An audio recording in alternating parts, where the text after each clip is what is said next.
Welcome to American Black Journal. I'm Stephen Henderson. Now that President Donald Trump is nearing his 6th month in office, we figured it would be good to reconvene a special panel of guests who joined us back in January when the president was first inaugurated. Joining me now are Kim Trent, an active civic and community leader here in Detroit, Keith Owens, who is the senior editor of the Michigan Chronicle, Greg Bowens, public relations specialist and political consultant, and a new addition to the panel, Kerry Jackson, known as the urban conservative on Detroit 910 AM Superstation. Thank you all for being here. Kerry, we're going to start with you. You're the new guy at the table. You weren't here in January when we talked about Donald Trump. The president didn't get a whole lot of slack around the table for the things that he was talking about doing at that point. Give me your 6-month evaluation of this administration as a conservative, as presumably as a Republican. Are you liking what you're seeing? I wish he wouldn't tweet. I think we all wish that. Everyone in our party wishes that they would take the phone away and that he'd be not able to use Twitter. The truth of the matter is, everyone that I know that supported him, they voted for him, those are all Americans, whether they live in the city, whether they live in Brighton, no matter where they live, they all want good quality education for their kids. They want to live somewhere safe. They want an opportunity to earn a good wage. That's all, and the truth is, even though his current numbers are still around 37 to 40%, the truth of the matter is he hasn't really lost any support, no matter how many gaffes have occurred in the last 6 months. And so what is it that you think people are seeing that would bring them those things? What are African Americans who voted for him seeing that says, this guy's gonna make my schools better or make the streets safer, give me more economic opportunity? He appointed someone in charge of education who has for years put her heart, her soul, and her money into making sure that African American kids in Detroit receive a quality education. He appointed someone from Detroit over housing and urban development, whether you like him or not, whether you believe he's qualified or not. His job is to bring federal dollars into the communities and help develop our infrastructure inside the city of Detroit. We're waiting on that money to get here. The truth is they've had some holdups in terms of taxes and budget issues, but I think eventually we'll get there. Yeah. Are you talking about Betsy DeVos and Ben Carson? I was holding everybody back. Need to let Kerry finish. Now go. I was like, ahead. am I in a dream somewhere? It's an alternate universe. No, so I take it you disagree. Well, I, as we talked about 6 months ago, I know you don't have the benefit of having been there. You could have watched the tape, but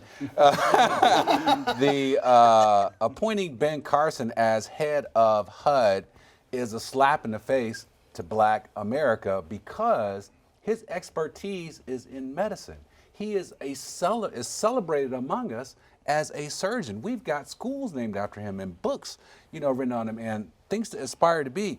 And you take someone with that kind of expertise, and as opposed to putting him in charge of public health or the Surgeon General, you make him head of HUD. Which is the black agency. Right. Yeah.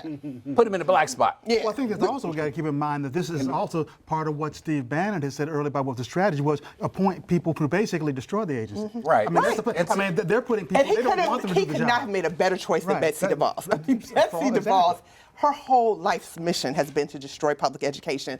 And if you look at what she's done in Detroit, especially as a champion, and I, by the way, like charter schools. I don't have a problem with charter schools. I won't say I like them because they actually have really undermined traditional public schools. Right. But I'm not someone who's just inherently against the idea of a charter school.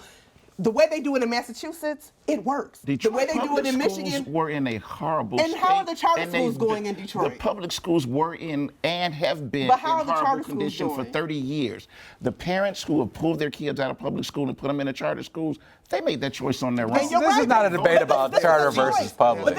But she has introduced a choice between horrible and bad. So it'd be different if the charter schools that were coming in and cleaning up, and but they're not. The majority of the charter schools who have come into Detroit, a lot of them have folded. Yeah. All they did was made us have way more seats than people, so that even the schools that were stable more in than DPS, 3 that have folded. But the point I was List making, more than the point 3. I was making, The ones that they've not folded. All right. Charter schools are not a failure, and Betsy DeVos has put. I mean, They're the truth failures is, the there way are a that lot Betsy of DeVos other is things. championed. There are a lot of other things she could have done with her money. She put her money into educating Black kids in Detroit. and she's done a horrible job. This is how you want to pay her back.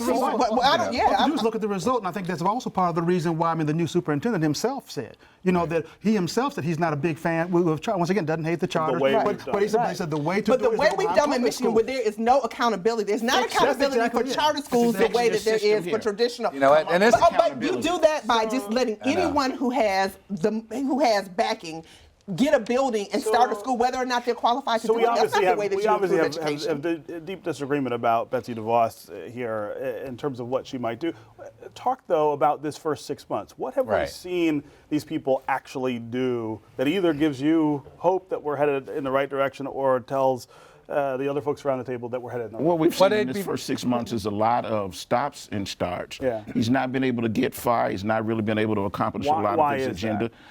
Because there are quite a number, because America is divided, and there are quite a number of people, whether they are in Congress or whether they're in regular parts of America, who definitely don't want him to be successful. And so they're going He to has go big at it. majorities in both chambers of Congress. There are no Democrats really who can stand in his way. Who are you seeing blocking him? Unfortunately, he's not a politician, and he has not yet learned that there are 535 people who go to work in that building that's shaped like a dome. not their boss. And every one of them has an ego, and every one has their own Well, agenda. some of them don't seem to understand that he's not their boss. Well, you're right, which Actually he's not a said things like politician, but the that. thing of it is, this is what a lot of Republicans and some Democrats said they want for the longest. They pretty much, you got what you asked for. They said they want somebody who's not part of the Washington crowd, and we don't want a politician. All the politicians politic on the fact that they're not politicians. You know, they all come and say, I'm not a politician, because they're afraid to say they're, and so now we got somebody who actually is not a politician and does not know how to do the job, and it shows. So I had sort of introduced the segment saying we want to talk about the effect on African Americans, on minorities, immigration policy. That's someplace we're seeing some ideas about what that will look like. He's rolled out a couple of things on education and housing. Are black people right to fear the Trump administration? We talked a lot about that the first time. Should we be scared? He's Are not we seeing deporting reasons? members of the African American community.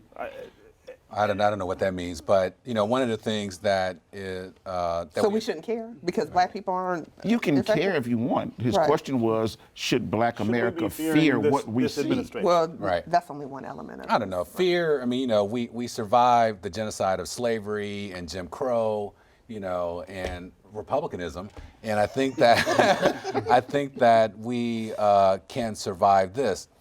One of the things that we're seeing is implementing the immigration policy is we know that whenever you do something with law enforcement, the people who get hurt the worst and the quickest are black and brown people, right? Correct. And so when you start enforcing that immigration policy, we started seeing darker skinned Arabic people, Mexicans getting rounded up all over the place. There was one instance, if you recall, of Irish folks getting rounded up in Boston, Right. and people went bananas. They were like, "Whoa, wait a minute, you're weird." Because there's Us not only too? brown people who overstay their visas, for Right. instance. Well, There's a lot of people who are here who are from Europe, not We're legally. not- And when you Absolutely. talk about the issue of fear too, I think that as Greg said, it's not about the fear. I mean, because if we fear, I mean, fear doesn't help us. We Right. just sit around being scared, and that Right. doesn't help us at all. But I think that what African American people do need to do is understand what we're up against Right. and Right. realize that. I mean, because this is the kind of thing that should be able to create mobilization. Because And I what think I'm worried about is right. paralyzation. Because it is easy just to say I can't. Right. I mean,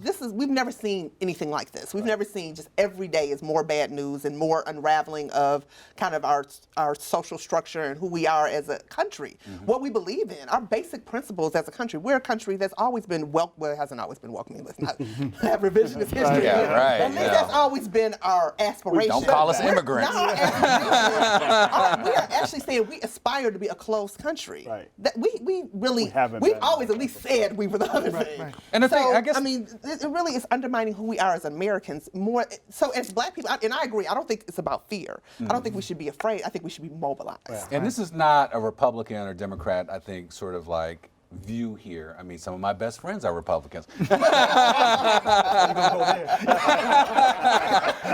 But I mean, because we share when it comes to racism and bigotry, it knows no party. And that's the truth. that's You're also correct. We do those policies. Absolutely. Both parties have racists and bigots. You are right. Well, I'm So, talking about, but well, yeah. one party is more apt to include it in their Yeah. platforms and their structure and their lawmaking and how they treat people than the other party. And You're I'm not right. saying- Those are called Democrats. Well, come on, I man. mean, let's talk about the things that this president has said voter about disenfranchisement. black people, the voter disenfranchisement that's gone on, the embrace at the Department of Justice of get tough crime policies, the withdrawal from partnerships with police departments over the treatment of African Americans. As a conservative, I mean, obviously, issue-wise, you'd line up more with that party, but does it not bother you that these things, these really explicit signs of anti-inclusion and diversity are coming out? Get tough policies are needed in our community right here in Detroit.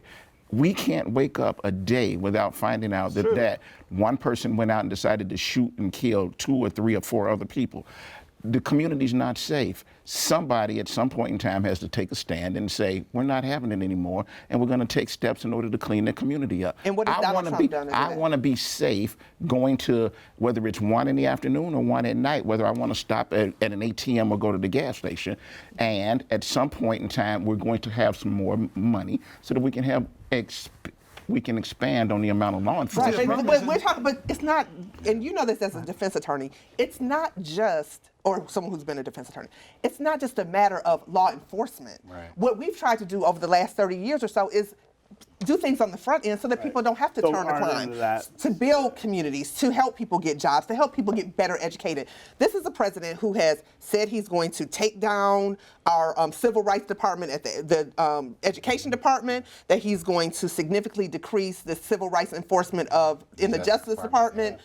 Everywhere that he can, where he could send a signal to certain people who voted for him that he's going to unravel the civil rights agenda and civil rights kind of policies that we've had in our country. He's done it. I don't want to get us too far ahead. Our next segment is going to be about policing and the African American community. So that's what we're going to do next, talking about the acquittals of police officers in several fatal shootings of minorities.